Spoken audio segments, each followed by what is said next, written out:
বলকচোন friends, আজি পুৱাই পুৱাই ফুল চিংবা বুলি ওলাইছিলোঁ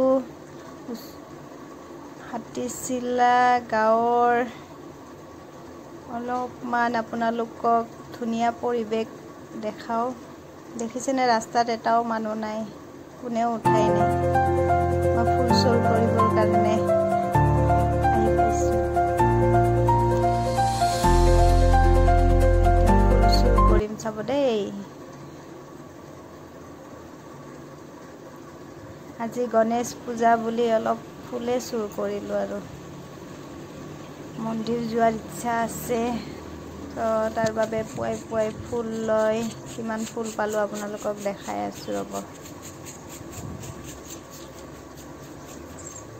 পৰিৱেশটো চাই কেনে পালে জনাবচোন আমাৰ হাতীচিলাৰ। দেখিছেনে কিমান ফুল পাইছোঁ। এইটো মোৰ ভাগিন হয়, সৰু ননদজনীৰ। পিছে আজি গণেশ পূজা বুলি ফুল চিংবা গৈছোঁ লগত গণেশক লৈ। ভাগিনটোৰো নাম গণেশেই হয়। ভিডিঅ'টো চাই কেনে পালে জনাব। বাই বাই ফ্ৰেণ্ডছ, আজিৰ ভিডিঅ' ইমানতে সমাপ্ত দেই। আকৌ বেলেগ ভিডিঅ'ত আহি আছোঁ আপোনালোকৰ মাজত।